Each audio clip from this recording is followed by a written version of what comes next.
저는 경주에서 작업하고 있는 건영식이라고 합니다.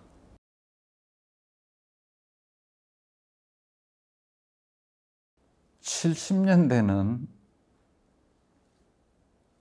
정말 열풍처럼 대구에 현대미술이 아주 심지어 운동적 차원이라고 할 수 있을 정도로 그렇게 뜨겁게 일어났습니다. 일어나면서 미술재를 중심으로 서로 같이 이래 활동을 하고 이러는데 80년대 들어오면서는 70년대 중반에 대구에 처음으로 현대미술가 그룹인 35128 그룹이 만들어졌습니다. 그리고 그 이후에 생기는 게 정계 그룹, 두 가지 그룹이 현대미술 작가들의 모임으로 활동을 하고 왕성한 활동을 했는데 80년대 들어오면서 그 그룹 단위로의 미술제 이런 단위의 어떤 활동은 많이 줄어들고 거의 개별 작업의 어떤 형식으로서 이렇게 분위기가 바뀌었습니다. 80년도 대구뿐만 아니고 서울에서도 일본에서 작업 활동한 이완 선생이 굉장한 한국의 현대 미술을 작업하는 사람에게 정말 놀라울 정도로 큰 충격과 그런 글을 보여줬습니다. 보여주면서 서울뿐만 아니고 대구 수아랑에서도 이완 선생을 초대 개인전도 개최를 하고 이러면서 그런 어떤 미술 분위기였고, 또한 우리 현대미술 이쪽하고는 조금 결이 틀립니다만 80년대 그만 사실은 강주 민주항쟁 이후에 민중미술을 80년대 미술로서 빼기는 어렵다는 생각이 듭니다. 그 전에 강주의 어떤 중심으로 한 민중미술 그룹들하고 서울에서 활동한 현실과 바른 그룹은 색깔이 조금 틀립니다.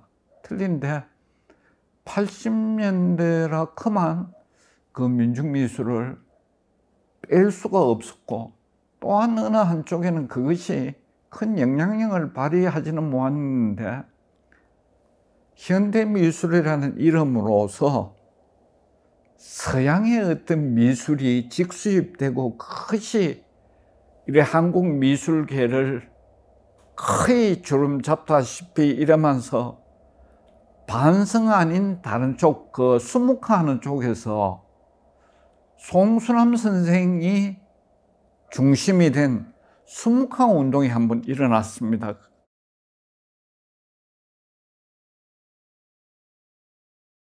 (80년) 초에 수아랑이라는 갤러리가 개관을 했습니다. 그게 이제 기획자가 황현옥 선생이 이제 맡아서 화랑을 운영하면서 그 당시 70년대 같이 활동했던 많은 작가들이 물론 그룹의 형식으로서 수아랑에서 전람회를 한 적도 여러 번 있지만 또한 그 전에 없었던 단체전 아닌 개인 발표의 기회가 많이 만들어졌습니다. 그러면서 70년대 자기가 취했던 어떤 방향성에 대해서 80년대 들어오면서 좀 더 심화되는 과정이라 할까, 따듬어가는 과정, 그러면서 70년대부터 시작됐지만 80년대 스터디 그룹이 생기면서 스터디 그룹이 만들어진 이유도 서양의 미술을 그냥 받아서 무엇을 하는 것이 아니고 우리에게 체화되는 작품, 우리에게. 그래서 한번 그 외형적으로만, 시각적으로만 서양 미술을 바라보고 뭐 선호에 따라서 그게 아니고 저 사람들의 어떤 그 철학적 배경이나 이런 것까지도 고민을 하던 80년대는 굉장히 많은 작가들이 어떤 의미에서는 방황한 시기였다고 봅니다. 자기가 70년대에 어떤 년으로서 이 작업을 시작했는지 모르지만 거기에 대해서 끝없는 자기 질문을 하면서 또한 그 서양의 미술 사조나 철학이나 그 바탕을 이해하면서 굉장히 많은 자기 미학을 따듬어 가던 시기라고 그래 생각합니다. 80년대가. 그러면서 70년대에 많은 작가들이 80년대에 오면서 시간이 길지도 않았는데 또 하나의 특징은 저의 선배님들도 별다른 직장이 없었습니다. 박형기 선생은 큐빅 디자인 사무실을 운영했지만 뭐 이강수 선생은 대학에 강의 좀 나가시는 형편이고 최병수 선생 그냥 뭐 집에서 그리고 전부 특별한 직업이 없습니다. 없고 그 다음 세대가 젠데 저 밑에 세대들은 대부분 미술 교사로서 이래 많은 자리를 잡으면서 대구에 거주를 하게 된 그 선생님도 계시지만 많이 대구를 떠났습니다. 또한 일부는 또한 프랑스나 독일로 공부를 하러 떠나고 그러게 되면서 그 3518이나 정계 그룹 자체가 모여가지고 이제 이만큼 했으니까 미술은 원래 개별 작업 아이가 이제 해산하자 이렇게 선언을 하거나 이렇게 이야기를 주고받은 적 한 번도 없습니다. 그냥 자연스럽게 소멸이 되었습니다.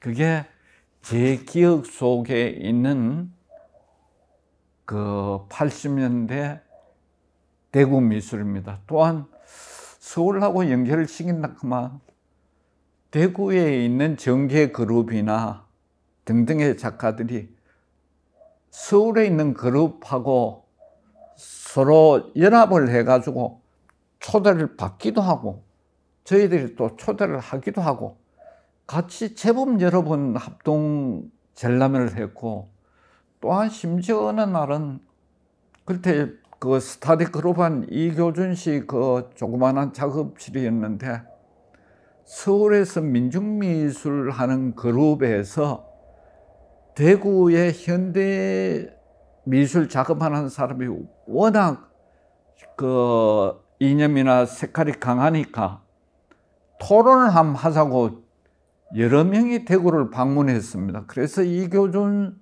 선생 그 하실에서 작업실 조그만 데서 다락방에서 밤새워 같이 토론을 한 적이 있었습니다.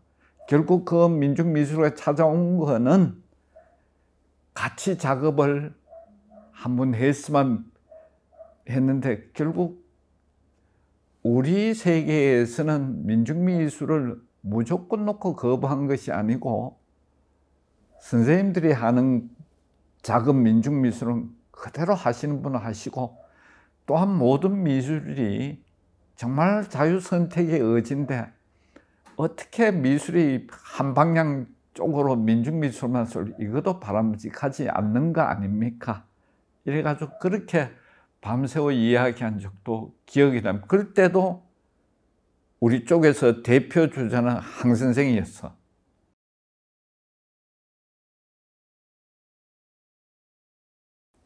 지금 뒤에 있는 이 작업을 처음 시작한 거는 79년도고 이 학교 왔을 때 그 미술실에서 한 게 기억나고 발표는 80년 삼바랑에서 정계전 때 처음 이 작품을 냈습니다. 그런데 그러면서 마음 한쪽에서는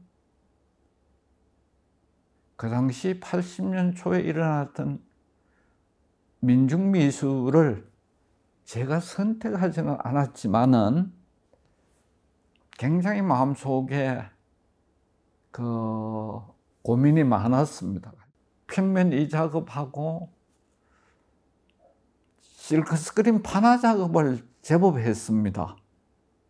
그러면서 오본 전람회 때 있던 지도 그런 것도 그 당시 그 학교에 근무를 해보면 어느 날 지도가 이렇게 학교 교재용으로 왔어요. 왔는데 그게 꼭 미술과 그거는 아닌데 그것이 아주 그 천대받고 아무 선생님도 관심이 없더라고. 그래 뜯어보니까 일반적으로 지리부도에서 나오던 큰 단위의 지도가 아니고 이거는 지역 지도들, 예를 들면 그 지도는 우리 동네 요 근천 중심의 지도고 이래요. 그래가지고 이래 보니까 지도라는 거는 기호로서 만들어졌잖아, 그죠? 야, 이 지도는 단순한 지도가 아니고 지도 자체가 이거는 그림이다. 기호화된 그림. 기호화된 그림. 그래서 지도는 기호화된 걸로 그 시간대에는 고정이 되어 있는데 이 지도 자체도 시간에 따라서 찰나적으로 변화하는 이 시도에 따라서 변화가 되는데 그래서 가장 변화를 시각적으로 느낄 수 있는 게 뭘까 생각해 보니까 물결이더라고. 물결이 찰랑찰랑 금방 바뀌잖아, 그죠? 그런데 우린 관념적으로 그 변화를 물결이 뭐 넘어가는 사람은 춤추네 이러지만 그걸 깊이 마음속에는 안 생겨. 그만 저렇게 찰랑거리는 저 물결은 아마 미시적 관점에서 보면 해안선도 조금씩 변화를 일으키게 이거 작품 되겠는데 그래가지고 그 작품을 들고 서울에 그때 성신여대 교수로 계시던 정감모 선생이 서울에 청년 작가회관 그래가지고 화랑을 하나 운영했어요. 그래서 그 청년 작가회관에서 대구에 있는 정계그룹을 초청해서 초대를 받았어. 그래서 그때 뭐 지금은 이교준, 안승영 저 뭐 이렇게 정계그룹이 작품을 갖고 올라갔는데 그랬을 때 제가 갖고 갔는 게 저 지도 작품이라요. 그런 작업을 하면서 그 이후에 조금씩 작품이 바뀌었습니다. 그러면서 이렇게 거의 자기 칼라로 이래 또 자리로 돌아오더라고요. 예, 저도 굉장히 제 내적으로 굉장히 갈등이 많았던 80년대입니다.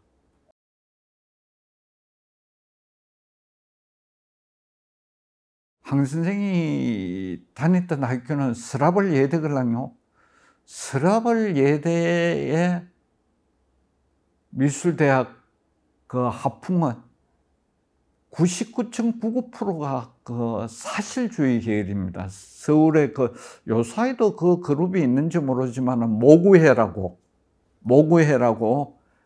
왜 국전구상 계열 작가들 사실적 그림 그리는 사람 모구회 그런 풍이었는데 교수님들이 전부 그 출신이라. 그런데 황현욱 선생이 73년도 명동화랑에서 비오브제전이라는 이 현대미술, 개념미술 들고 나왔을 때는 서라벌 마당에서는 상상도 할 수 없었던 일이죠. 그런데 그때 그 대구역 옆에 왼쪽에 시민회관 공연장도 있고 공연장 오른쪽이 전시장이었습니다. 거기에서 3.18전을 하는데 항생이 그 10호 사이즈 되는 캠퍼스에 그냥 보통 우리 그림 이렇게 수직 수평으로 맞추어서 걸잖아, 그죠? 한 선생은 이렇게 수직 하나, 선 하나 긋고 선을 중심으로서 작품을 걸었어. 그래 옆에서 보면 이렇게 캔버스가 이렇게 삐뚤삐뚤하죠. 한데 안에 그려놨는 선은 수직으로 중력은 바로 내려오도록, 그걸 저하고 같이 있을 때 캔버스 틀을 짜고 작업을 하는 걸 봤어요. 그리고 그 외에 그 대구 현대미술제 현장 작업적 냉천에 살 때 흐르는 겨울물에 수성 페인트 주먹만한 돌에 숫자 적어가지고 흘러가는 물에 던지면 그 물결에 씻기 나가잖아요. 그거 할 때 제가 바로 저태서 같이 작업하는데 거들고 있었고, 그러면서 수아랑 아트 수아랑 기획자로 가면서 작품 활동은 거의 없었어요. 저 자료에 보면 깜깜한데 백열 전등 하나 있어. 그거 하나, 그 3.5.18 전태발, 거의 작품을 안 하고, 제가 저 항생 작품을 갖고 있는 이유, 그것도 항생이 3.5.18 같이 전람회를 하고 나서 집에 오면 그거 적은 캔버스를 다 뜯더라고요. 뜯고 그 당시 귀하게 석이목으로 된 정식 틀이라. 그땐 그게 비쌌어요. 요새 뭐 거의 정식을 쓰지만 틀만 노끈으로 묶어가지고 한 10개 정도 되는 거 딱 보관하고, 작품은 그다음 눈 오는 날 되면 눈도 한번 찍어보고 뭐 이러면, 아이고 항쌤요 귀한 작품 왜 그래요? 내가 이러면, 작품은 정신만 보여주면 되지 모든 거 다 없어져. 무슨 작품이 무슨 소용이 있어. 아이고 그럴 것 같으면 제가 갖겠습니다 그거. 그래 가지고 있게 된 겁니다. 그래 그럴 때부터 황 선생은 여러 가지 어떤 뭐 개인적 그 환경이나 그런 등등에도 있지만은 굉장히 사람 규합을 잘해요. 모아가지고 뭐를 이래 하고 꾸미 나가는 거. 그래 미술 기획자로서는 황현욱 선생이, 저는 황현욱 하면 대구 현대미술에 있어가지고 지대한 공연을 한 제일 첫째 사람이라고 생각합니다. 77년, 78년 저하고 같이 있을 때 2년 동안 동성로 대구 백화점 옆 조그만한 2층 그 다방에서 스타들 했는데, 그때 참여한 사람이 70년대 중후반에는 그 항생이 주도고 최병소, 황태갑, 저 4명은 고정 멤버고, 나머지 뭐 이명민 선생 어쩌다가 한번, 박경희 선생 어쩌다가 한번 돌리고, 신근호 선생 어쩌다가 한번 돌리고, 이중윤 선생 어쩌다가 한번 돌리고, 그렇게 스타디 그룹이 출발이 됐는데, 황 선생이 80년대에 들어오고 수아랑 저 무렵에 이교준 씨 하실에서, 조그마한 하실에서 스타디 그룹을, 메인 교재는 똑같아요. 그 스미스라는 미국 작가가 쓴 전후 현대미술인데, 그래 우리나라 작가로서는 임영방하고 김춘이라는 두 분이 역자라 그 번역을 해서 이 책을 갖고 이교준 씨 하실에서 스타디 그룹을 했는데, 항생이 주도를 했죠. 그때 참만한 사람이 건부문, 이교준, 박두영, 신용덕, 그리고 윤석창인가 뭐 계대, 본과는 영문과 출신인데 대학원을 신용덕과 마찬가지로 그렇게 한 6, 7명이 이 전의 현대 미술을 갖고 스타디 그룹을 했고, 또한 그때 그 70년대 후반 중후반때도 우리가 도움 받았는 거는 삼덕동에 미문화원이 있었어요. 미문화원에서 특별한 행사가 있을 때는 가끔씩 책을 빌리러 갔기 때문에도 우리하고 소통이 됐어요. 그래가지고 지금 생각하면 미국의 문화 홍보지. 그래서 아마 그 당시에도 미 문화원에 시청각실이 따로 있었어. 잭슨 플록이라든가 샌프란시스라든가 로스코라든가 루이스 같은 작업하는 그걸 영상으로 보여줬고, 또한 책자도 아주 얇아. 뭐 한 20조가 안 넘어요. 예를 들면 잭슨 플록이나 샌프란시스 그냥 무상으로 줬었고, 그래서 책도 거기서 많이 빌렸어요. 이렇게 우리가 지금 현대미술이라는 어떤 매력적인 이 미술을 접하고 있지만, 우리가 외형적으로 시각적으로 느끼는 것만 갖고 무엇을 하는, 이거는 절대로 또다시 오류를 범해서는 안 돼. 그 사람들이 잭슨 프록이, 로스코가, 루이스가, 샌프란시스가 이렇게 하는 것은 미국의 현대 미술이 태동된 원인, 사회적 환경, 그 시대 철학상을 보면 이런 미술이 필연적으로 탄생할 수밖에 없는 요인이 있다. 현대 미술을 하더라도 자기에게 체화된, 글러서 나오는 작품을 하는 것이 진실성이 있는 진솔한 작품이 작품으로서 힘을 발하는 게 아닌가. 이런 취지에서 이 스터디 그룹이 이루어졌고, 또한 좀 의식의 폭을, 틀을 깨고 나가자. 자꾸 우리가 아는 것이, 지금 생각하는 것이 전부가 아니다. 전부가. 미술하는 사람이 자기 스스로가 틀을 못 깨면 그게 무슨 미술이야. 이런 그걸로서, 그런 의미에서 보면 정말 항생은 훌륭한 일을 하셨습니다. 그리고 수화랑이 오래 못했어, 운영을. 수화랑이 없어지면서 삼덕동 지하다방 한쪽에 대갤러리가 만들어졌어요. 근데 대갤러리에 진람회하는 층은 전부 20대라. 대학생들이나 20대. 거의 다가 뭐 100%라고는 말할 수 없지만 90%는 그런 장을 열어줬다는 거. 그 다음에 대시 없어지고 인공화랑이 만들어졌죠. 인공화랑도 여러 사람들의 어떤 힘을 모아가지고 조그마한 갤러리지만 참 좋은 전람회 많이 했습니다. 그럴 때는요, 항생뿐만 아니고 이교준, 저 안승영, 항인호 전부 솔직히 한자였습니다. 전부 못 먹어서 그래. 못 먹어서. 그래, 같이 있다 이 학교 오고, 항생이 경대 입원했다 그는 이야기가 듣기더라고. 그래가지고 안승영이라는 친구하고 같이 경대를 방문했어요. 했지. 그럴 때도 간의 어떤 문제였어.